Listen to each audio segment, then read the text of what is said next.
It's officially the most wonderful time of the year. We are going to rank my top 10 favorite of 2025 books. And then what we're doing here is we're ranking my top 10 favorites. So every single one of these books is 5 stars. Every single one of these books I would recommend. And these are the only ones that would make it purely into my top 10 of 2025 favorite books. Now, not all of these are super popular, hyped up books that you've seen on Book Talk. These are personal to me. These are books that I read in 2025, some because they were popular and recommended, some because I just came across them, and some because I personally knew what they were, was excited about them, and then of course I was right about them and they were 5-star reads. So let's get started with my favorite ranking of the year, the top 10 favorite books of 2025. Do you have any guesses on what spot number 1 is? It might not be what you think it is, and I feel like there are definitely a couple of books in here that you would not guess would be in here. So what constitutes a top favorite book of the year for me? So if you have seen my top 20 ranking of the books that are popular of 2025, this is a completely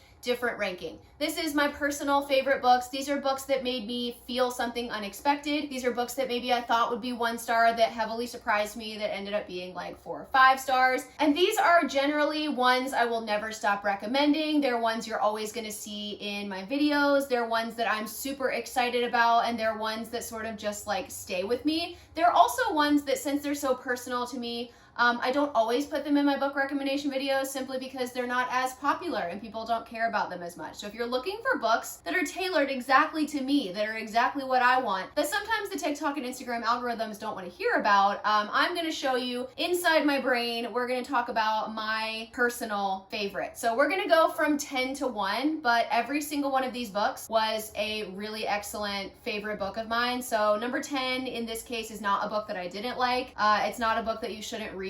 I just unfortunately have to rank them because there are 10 of them, and but it does mean that the book at the very top is very special and you definitely need to read it immediately if you have not. So let's go ahead and get started with the top 10 ranking. I'm going to give you a moment to hedge your bets and see if you can guess what spot number 1 is. Let's start out with spot number 10. Now, this is a book you might not expect to be on here, and also a book that you may not have heard me talk about a lot, and I will tell you why. But this was one of the most unexpected and greatest things that I have read in 2025, mostly for the fact that it is actually like got a true morally gray actual red flag book boyfriend in it, instead of just one that's like, oh, he's morally gray, but then he like doesn't ever actually do anything that says he's morally gray. So Soul of Shadow by Emma Noyes. This I read because it was recommended to me, it was sent to me in some book mail, and I was like, hey, I like the cover, I like the description.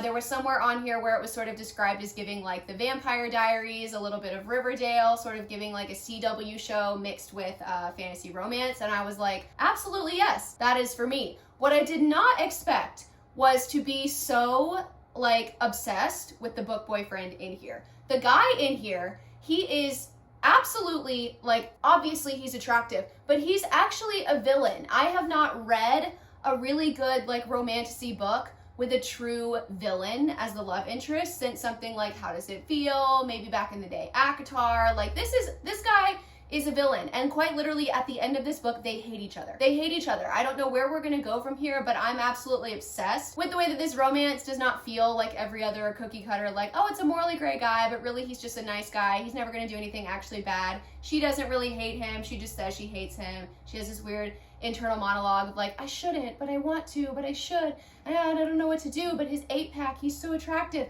That's not what we're getting in here. Now, the reason you might be wondering why I don't recommend this over and over and over again is a little bit of a controversial take. A lot of people are just looking for spice. They're looking for spice, they're looking for high chili peppers, they're looking for so much romance. And this is a young adult book. So this is not an adult romantasy. It does not have explicit spice. It does have quite a bit of romance in it. If you like shows like The Vampire Diaries, like generally the stuff that's on the CW network, like the high energy, romance forward, fantasy type of feel, this is definitely that. It's got that vibe, but for some reason people don't react very well when I say something doesn't have spice in it, and that really does tend to piss me off. I don't like that. But I do tend to get punished on the algorithm when I talk about books that don't have a lot of spice in them. So if you here on a little bit more of a level-headed platform want to hear me talk about my top favorite books of all time with little to no spice in them, I'm happy to give you guys those recs because I feel like you actually tell me what you want and watch the content over here. So I'm happy to give you those. But this one is romantic, is steamy, does have romance, has a villain gets the girl. Well, the series is not finished, so I don't know if the villain gets the girl, but that's generally like the kind of plot we're going for in here with the romance. And it's the first book in a series. The second one comes out, I think, March of 2026. So you should hop on this. You should read it. It's super short. It's a super easy read. And I really ate it up. It's actually a really good spooky season read. So I don't know. I don't know if you want to wait till next year, but this is going to go in spot number 10, and I personally really like a book that doesn't have spice in it, that is plot forward, that still has romance, that still makes you feel emotions, but is not hitting you over the head with like explicit adult content. I do wish there were more people out there who were looking for that kind of thing because I have so many recs for those kinds of books. And this is one of them. I love a young adult book. I love young adult books. I would read young adult all day, every day if people really wanted those recs. So let me know if you're interested, but Soul of Shadow is going to go at spot number 10. Now, spot number 9 is a completely different opposite vibe than this one right here. I have a lot of expansive tastes when it comes to books. Some of them are fantasy, some of them are dark romance, some of them are just YA, some of them have no spice. Now this, unlike Soul of Shadow, is a contemporary dark romance that has an insane amount of spice and adult content in it. This is one of the darkest things I think I read in 2025 aside from like Feathers So Vicious. This is crazy unhinged. Definitely read the trigger warnings if you have things that sort of like set you off. The Edge of Darkness trilogy by Leigh Rivers. The first book is Insatiable. I put this book off forever because I am very picky when it comes to contemporary and especially dark romance. A lot of times dark romance will feel a little too like hit you over the head with the unhinged stuff, and there will be like a lot of, in my opinion, unnecessary spice. I understand spice is the point of like a dark romance, but I need a mixture of dark romance, dark plot, good spicy time, and then also like really good emotional connection, emotional damage, and emotional plot. This literally checked every single box. This has 10 out of 10 plot. The story is so interesting. It's gonna suck you in. You are not gonna be able to put this down. I read this entire trilogy, I think, in 2 weeks, and that's because I was trying to draw it out. We've got a man in here, Cade Mitchell. Love him. But what's wrong with me? Because I love his dad, Tobias Mitchell, more than him. Like, this is the first time in my entire bookish history where I have been able to say I'm in love with the book boyfriend's dad, and I honestly don't care who knows. Tobias Mitchell is a certified psychopath, and I'm obsessed with that man. But this one is like one of the only dark romances that I've read and that I've heard from other people that has like really good plot and really good romance. And I have unfortunately heard that there's nothing else like it. So if anybody has any recommendations for something similar to the Edge of Darkness trilogy that will change my life, apparently this is the best contemporary dark romance that I'm ever gonna read. And that makes me really sad. This also is enemies to lovers, but it's a little bit out of order. So it basically starts in this book. We have two adults who absolutely despise each other, and we as the reader don't know why they don't like each other. So basically you dive into this book and book number 2, which is gonna take you sort of in an out of order experience with memories and flashbacks, and I love a story told out of order, and it's gonna explain to you what exactly happened in the most heartbreaking story you've ever heard in your entire life about why they don't like each other anymore, why they hate each other, what happened. And it's crazy, and it's not just about the romance, like the plot that's going on in here, the mystery, the betrayal, the unhinged, crazy dark stuff that's happening is insane. This is one of the most like original, in my opinion, things that I have read in 2020. I haven't read anything like this. This is a trilogy. It's completed, and then if you like Daddy Tobias like I do, if you've got a little bit of crazy in you, there is a standalone sort of prequel. It's a prequel, but it is recommended that you read it. You need to read it after the Edge of Darkness trilogy, or it'll just be like crazy and unhinged and not really make a lot of emotional sense. But it's Tobias's origin story, and it is when he was still sort of like, you know, basically it's when he's off his meds. So he's extra unhinged. He is Daddy in the Edge of Darkness trilogy, and then he is the biggest red flag you will ever read about, but also be attracted to in your entire life in his standalone book, which is called Psychotic Obsession. So this is going to go in spot number 9. I just, at my heart, at my core, am a fantasy and romantasy girly, so it's It's gonna be really hard for me to put a contemporary book somewhere near the very top of a top 10, but I will say that this one made it into the top 10 for a reason, and this is Book Talk's favorite dark romance. So if you haven't read it yet, honestly, I'm wondering what you're doing. Spot number 8 is going to go to a sequel series, which is weird because normally I don't like sequel series as much as I like the regular original series, but the Ashes of Thezmarr trilogy, I believe it's a trilogy, it's really knocked me off my feet. It is a mixture of dark academia, but it's got an older, in her 30s FMC. She's an alchemist. She's like one of the most badass FMC characters in existence. I absolutely love Rune. The side characters, you guys, Helen Scheuerer, the author, writes some of the best, like, depth-filled character development, emotional wreckage side characters that you'll ever meet in your entire life. I'm obsessed with him. The plot twist at the end of this book had me absolutely shook, and then it also has a book husband. If you liked Wilder Hawthorne, but you like Rowan Whitethorn, but you like Max Antarius, but you like a little bit of like Kingfisher, like Torge Elderbrock, book husband of the year. He definitely makes it into my top 5. I'm gonna have to do that ranking as well with book boyfriends, but for right now, you just need to know that the silver-haired man bun guy in here is going to be one of the best book boyfriends you've ever met in your life. He is, without a doubt, no offense because I love the series, but he's better than Wilder Hawthorne in the Legends of Thezmarr series, okay? This is really, really, really good. It's a quick read. It's easy. I think the pacing is pretty fast, so it's like one of those series it's kind of hard to put down. You're going to finish it very quickly.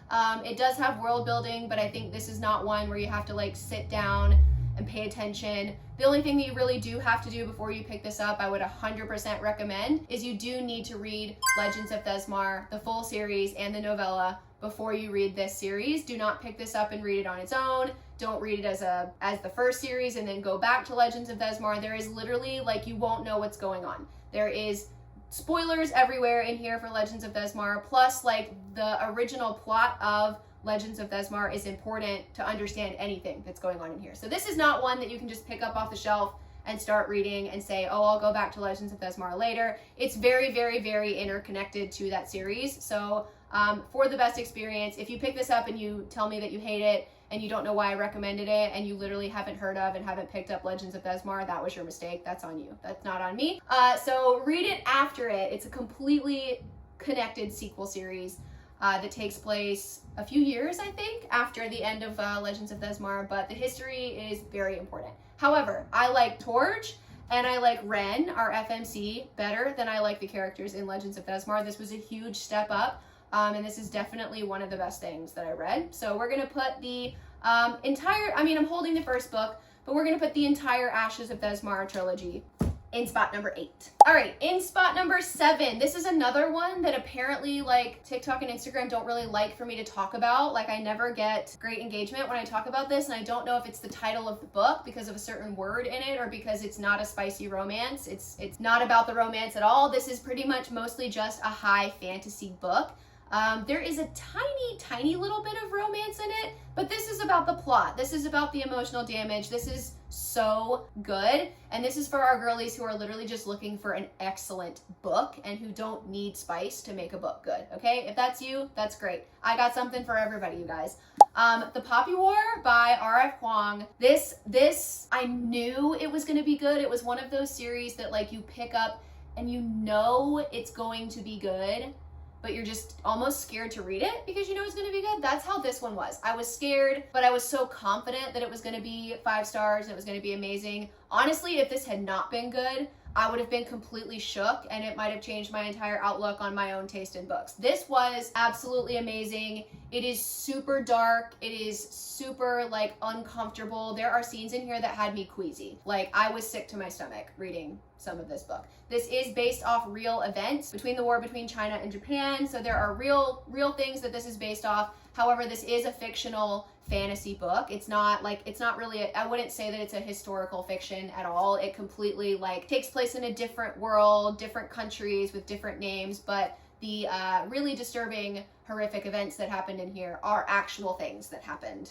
in some of those real life events in history. And then this one, the first book, does kind of start off, if you're kind of scared, like if I'm scaring you with this and you're generally a romantasy girly and you're thinking, oh, maybe that's too much for me, maybe I'm not into like high fantasy, the beginning of this book is kind of dark academia vibes. We have an FNC who is going to an academy. It's kind of a mixture between an academy, it's not a war college, I would say it's an academy, but it's giving like Red Rising vibes if you read that. Like it's sort of an academy where they train, where they learn, they do go to classes, but they also learn combat. So you have like a mixture between like, it's like a military academy basically. And it's a prestigious academy that she has to work really hard to get into. The entire first like 50 pages of this book completely sucked me in. Like it does not have a slow start. It is not hard to get into. It is really, really, really good. Really disturbing. But this is for our fantasy girlies. This is not a romantasy book. This does not have spice in it. This is not about the romance. That is not an important part of the story. And it will make you probably the most uncomfortable you've ever been in your life. But I grew up on fantasy. I grew up reading books that had zero romance in them. And I absolutely love like true high fantasy. And that's more what you're going to get from this. And also just R.F. Kuang is like a really smart, educated person. So she writes in a very strange way that sometimes is off-putting to people and then other people really like it. It's not like smart writing because I don't think that's a thing. It's just like she speaks in a very it's not casual. This is not like a casual read. However, it's also not hard to understand. I don't know if I'm making any sense right now, but this is a book where you feel kind of like you've learned something after you read it, but it's not difficult. You don't have to pay, like you have to pay attention, but like things are not confusing. She writes it in a very engaging way that sucks you in. She does the world building in a very way that makes sense, that you can understand everything. And now I feel like I'm rambling, but this was an absolute god tier series. It is a completed trilogy. And I also liked Catabasis. That was sort of a dark academia descent into the underworld. Not quite enough to put it on my top 10 favorite books of the year, but it is behind me somewhere. It's up here. You should read that one as well. If you read this one and you like it, would definitely recommend Catabasis. And that, yes, that is how you say it. It's not Catabasis. But yes, we're going to put this in spot number 7. Spot number 6 was a book that I just literally randomly saw someone talking about on TikTok. And she said that if you like Zodiac Academy, that this is a god tier book. And I said, sign me up. Zodiac Academy is literally my romantasy child at this point. Blood and Betrayals is one of the best things that I read. Completely deserving of spot number 6. It is gothic. It's dark. It's got a little side character vampire who is literally based off of Alice from Twilight. So if you liked her, we don't have annoying Bella in here. We just have Alice. But this has fae. It has shifters. And I truly don't know where we're going with the romance in here because we're going to start out. We're going to have probably the best, most lovable, most amazing golden retriever book boyfriend that you've ever met in your entire life. However, we do have a dark and twisted, sort of messed up female main character in here, and she has a stalker. She has someone who is following her, and his name is the Stranger. We don't know his name. We don't know what he looks like. He literally presents to our FMC as a little like shadowy man. Like we have no idea what this man looks like. Clearly, he's probably like the hottest man we've ever seen in our entire lives, obviously. But we don't know that for sure. And then we have her gym trainer who's giving like Rider Draconis. And I'm like, I don't think this is supposed to be a why choose. I don't think this is supposed to be a reverse harem.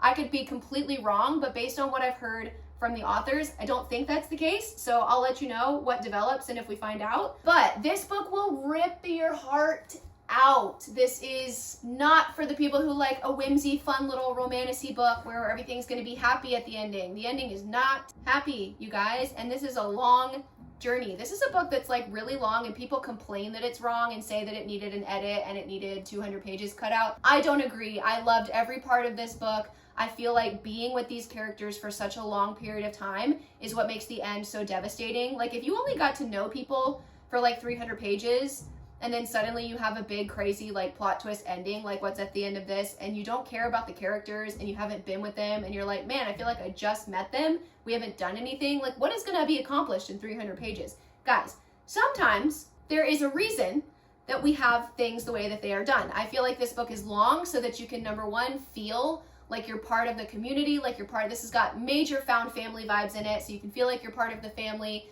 and then you can appropriately have your heart ripped out because you actually care about everything you've read about all of the connections that have been made, about all the characters that you've been with for the entirety of these like 700 or 800 pages.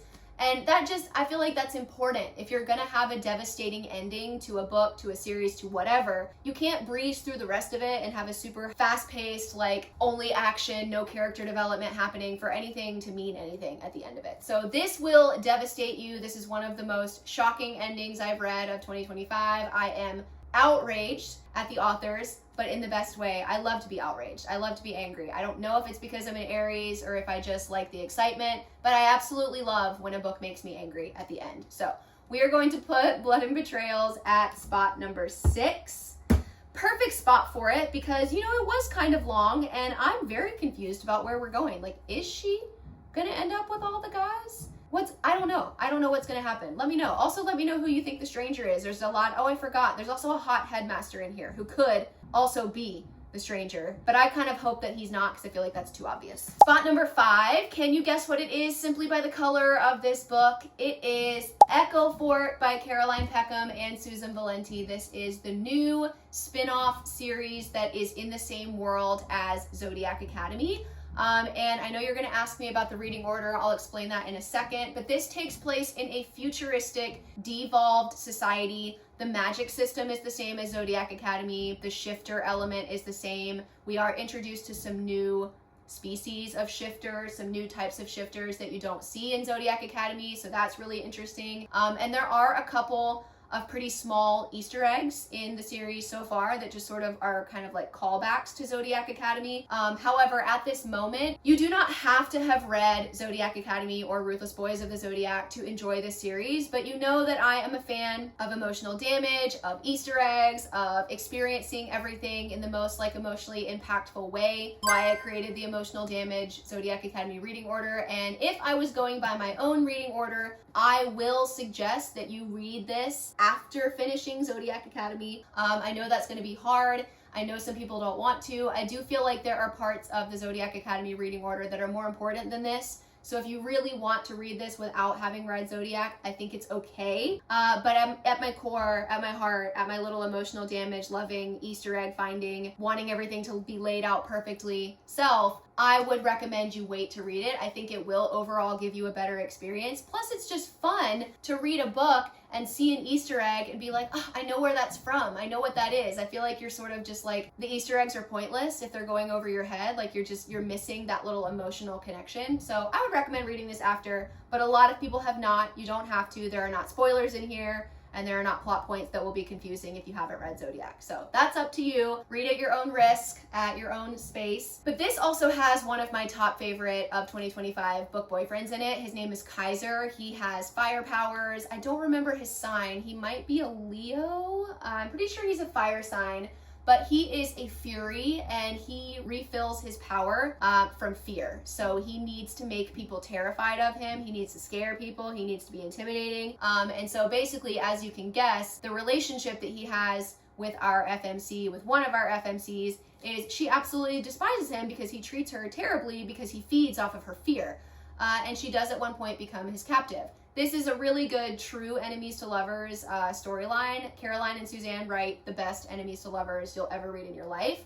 And then there is another character. We have 2 FMCs and 2 general, at the moment, romances. There might be more as the series continues because these authors like to write a big cast of characters. Right now there's just 2. One of them is sort of a reluctant allies, sort of banter-filled romance, and then the other is a true, like, red flag enemies to lovers. Quite literally, Kaiser in here is cursed, and he can't feel real emotion. So he is an emotionless sociopath, basically, who captures our FMC, and I absolutely love his journey. I love his character development. I love what's already happening with him in Echo Fort, and the end of this book had me irate. This is another book where the ending was completely unnecessary and unhinged, but in the best way. And I was really mad at the authors, and now I can't wait to get book 3, Cindervale, in my hands. These are some thick books, but they are action-packed. There is not a single slow moment in both Neverkeep and Echo Fort. These are both really fast-paced, like from the get-go, high energy, high action. So if you like books like that with really fast-paced plot, also romance, also some good slow burn, but still a little bit of spice, The Sins of the Zodiac series definitely needs to be on your TBR, and it is so well deserving of spot number 5. So there we go. Spot number 4, a series that literally gave me whiplash because I thought it was going to be just like every other romantasy book, and then I got to the end, I had an epiphany. This is a book with an epiphany moment in it. This is a book where your whole life trajectory changes when you get to the end of it. So if you started reading this and you've heard me ranting about it and you DNF'd it anywhere before the last 10 pages, you're doing it wrong. You have no idea what I'm talking about. The Compelling Fate Saga. The last book comes out, I think, in like 1 or 2 weeks. It comes out in December. So get on it. There are 3 books out right now, and the 4th book is the final book. You do not want spoilers for this series. This is one of those series that if you find out like critical pieces of information, it will ruin the experience. That's why I don't like to tell you a lot about this book other than that it is fae and shifters. It's fantasy, it's romantasy, it is got political intrigue, it's got trials in it. It doesn't have like a large like subplot of trials, but it does have like political trials in it basically. And we do have a shadow daddy. So this, guys, I feel like that's all I really need to tell you. I don't want to say anything because I went into this completely blind and that was the best decision I ever made. So don't ask any questions. Don't look up a synopsis. Literally don't even read the back of the book. Don't read anything about it. Just trust me and know that I put this in spot number 4. And there is a reason that it goes in spot number 4. And if you don't like it, that's fine. Don't come back and tell me what terrible taste I have. We're all different. But for me, I am so grateful to the people I saw talk about this book because I barely see anybody talk about it. But I would be so sad. My whole like reading experience of 2025 would be different if I hadn't read this book. So spot number 4, A Tongue So Sweet and Deadly, The Compelling Fate Saga, book 1. All right, spot number 3 might be surprising because for a long time, this was my like number 1 favorite thing that I've read of 2025. And I feel like in a slightly different category, this would still be number 1, but of the entirety of 2025, I just have to put a couple other books in front of it. So in spot number 3, literally the very first book I read in 2025 was Feathers So Vicious, and it changed my life. Now, the only reason it's not at spot number 1, I don't know. If we were just doing dark, unhinged, emotionally damaging books, this would be at spot number 1. But I feel like since we're putting them all together, there are books that technically I would say are better than this, but it's really hard to do better than this. This is a really, really good book, and all of these are like 5-star reads. So this being at spot number 3 is a really good spot for it. This is dark. This is unhinged. It is about mean men who turn into birds and completely like torture our FMC. Like, it sounds unhinged. Do not read the Goodreads reviews for this, or read them, entertain yourself, but still know that this is a 5-star read. And this is a book that literally all year for the entirety of 2025, people have been coming into my DMs and saying, I didn't trust you, but I was so curious because you kept yelling about it. And this is one of the best books I've ever read. So this is a book where you have to trust the process. You have to trust me. If you like my recs generally and you know you're dark and unhinged and there's not a lot that triggers you, there's no other question this is going to be a book for you. It is dark though. There is non-con in here. There is very uncomfortable subject matter. There is trauma. There is healing. There are really unhappy things that happen. This is not, again, not a whimsical, like you're going to be skipping and running in circles at the end of this book. You're probably going to be staring at a wall with tears running down your eyes. And that's what I love. That's what made it a 5-star God tier read to me. There is sharing in here. There is an Eiffel Tower. If you know what that means, you'll have to look it up if you don't know. It's not a why choose. It's not a reverse harem. A lot of people say that it is. I feel like those people didn't get to the end of the book because it is not. There is one true love in here. So if you're feeling like you didn't want to read it because you're not a why choose girly, there are moments of sharing in here where our FMC is having moments, chili pepper scenes with 2 guys at one time. But it's not a why choose. You might think it is for a period of time, but it's not. And also, the plot was really good. This is one of the only books that I will confidently say, based on my opinion on what I like in books, that the spice and the plot are perfectly intertwined. They are perfect. I have no notes. It is so spicy, but it still doesn't overshadow the plot. And the plot is like, the spice is like integral to the plot because it's part of the like dark trauma healing part. I don't know how to explain that to you. There's a lot of weird stuff in here, but yeah, It's one of the most perfect spice, perfect plot, absolutely amazing, well written, like masterpieces. So spot number 3 is the Court of Ravens duet. It's only 2 books and it's a completed series. All right, spot number 2. This is a big one. It was one of my most anticipated reads of 2025, and thankfully it was not a disappointment. It was actually better than I thought it was going to be. And the end, again, had me in tears. Eldritch by Keri is spot number 2 for my favorite reads of 2025. This is a masterpiece. Now, obviously, you're only going to pick this up and read it if you've read Anathema, and if you liked Anathema. If you didn't like Anathema, Eldritch is not going to be for you, but as we know, Anathema was one of my like top 3 reads of 2024.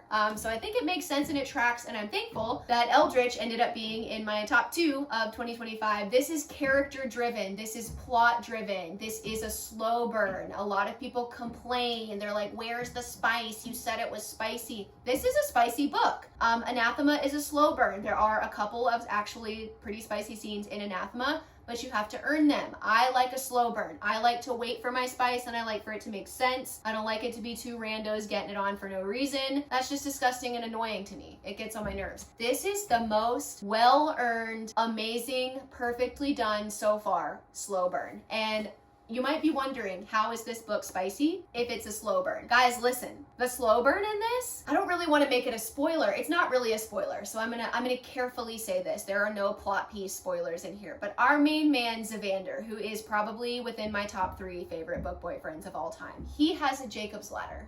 Number 1, if you don't know what that is, you're gonna need to look it up to understand what I'm about to say.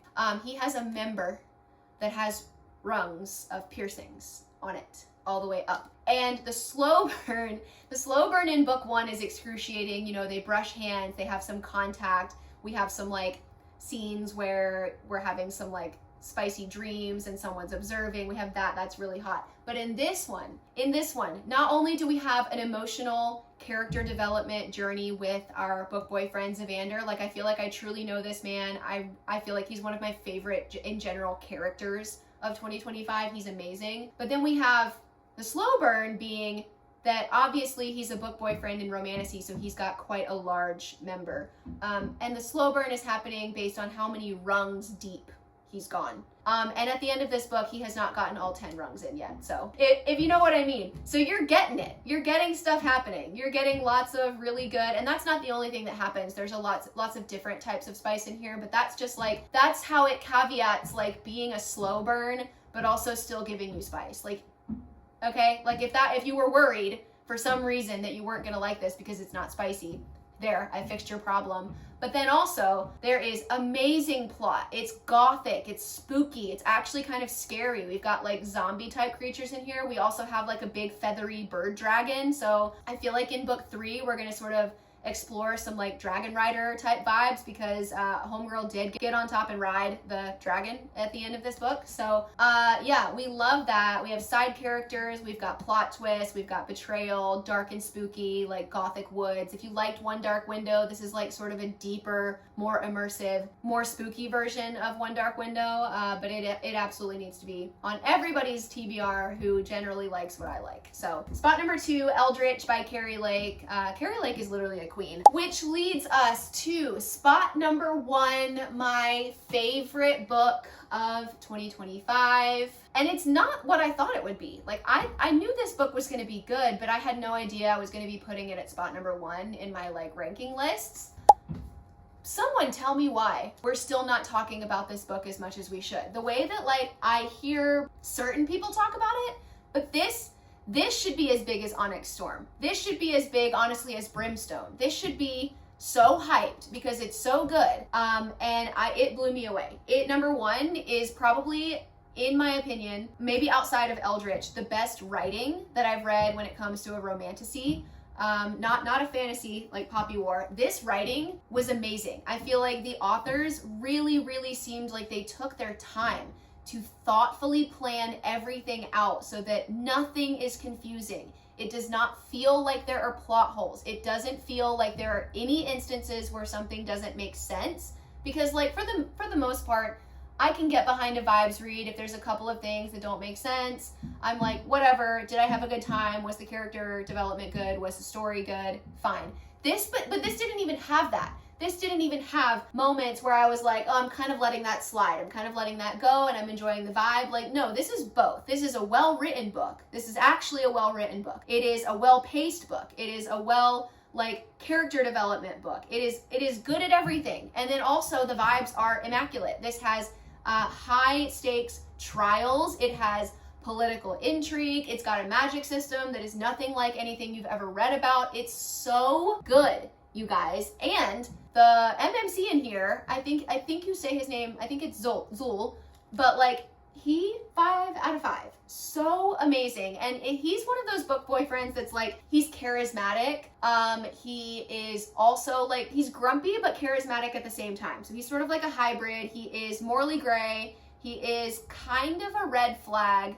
But he's also, you kind of know he's a good guy, but like, he's not boring. He's not a boring dude that's just like every other romantasy book boyfriend. He's not predictable, and he's a necromancer. We love that. We love that. I don't know what it is this year about necromancer book boyfriends, but I feel like they're like the new shadow daddy. They just do it for me. And this man knocked me out of the park. He was amazing. And we also not only have an amazing badass FMC who's not annoying, but we also get the POV of her twin brother. So this is sort of giving like, you know, Crescent City vibes where we have multiple main characters that are very interesting. So it's not just one FMC and one MMC. We've got multiple characters that we really care about that are integral to the story that you get to read POVs for. So this is like multi-first person POV.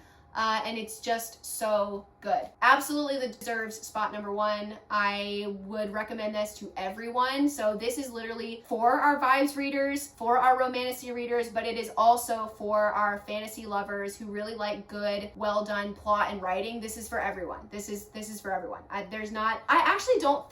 don't think I've seen anybody say that they don't like this. I feel like a lot of times with a book that sort of gets a little bit big, gets a little bit of attention, there's always people that are going to come in and be like, well, I hated it. There's not really any discourse about this book. I'm sure there are people out there that don't like it or who maybe think it's just like mid and not a 5-star review. But for the most part, like, this is kind of an all-around, like, concise, like, everybody likes it.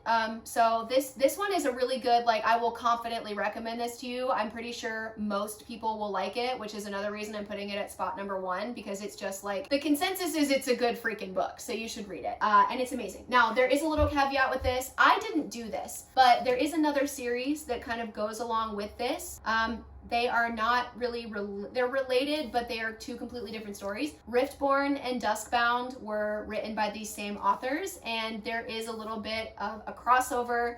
In here, there is a tie-in that people who did read those books are very, very, very, very excited for. Now, I didn't read Riftborn and Duskbound before I read this, and I still thought this was a god tier book. However, if you want to have a better experience just based on what I've heard from other people and with me loving a good reading order, I'm going to just go ahead and trust those people, and I'm going to recommend that you should read Riftborn and Duskbound first if you have time before you read this, so that you can appreciate the end of this book, because apparently the end of this book is literally jaw-dropping if you've read those 2 books first. So that's all I'm going to say about it. I will be reading them in retrospect, so I'll come back and update you about how it goes reading them after, and if it still hits as hard reading it in the opposite order. But the authors also do say you do not have to read Riftborn and Duskbound to read this.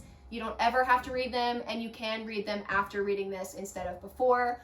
But I think after I read them, my opinion will probably be that it works better before, just because I like things to go in the right order and I like things to be revealed in the most emotionally impactful way. So there's a little bit of advice for you. And, you know, who doesn't like adding 3 extra books instead of just 1 to their TBR? So Riftborn and Duskbound, I don't know what the series title is, but it's not a completed series yet. I think it's going to be a trilogy, and then this is going to be a duology. So we're going to put The Ascended at spot number 1. Let me know what you think of my ranking. Did you guess what book number 1 was going to be? Did you know that the Edge of Darkness trilogy was going to be on here? Did you know that the Poppy War was going to be on here? I really enjoy being able to share my true like favorite books with you. Sometimes I get a little overwhelmed like having to only talk about popular trending books because that's all people want to hear about. So let me know if there are any like niche things that you want me to talk about. Do you want low spice books? Do you want like high fantasy only book, like when I'm recommending books like Name of the Wind, like stuff more like Game of Thrones? It's like fantasy that might have some romance in it, but it's literally just a fantasy book. It's not for the romance. Let me know if you want those, Rex. I have a ton of fantasy books that I would love to be able to share with people that I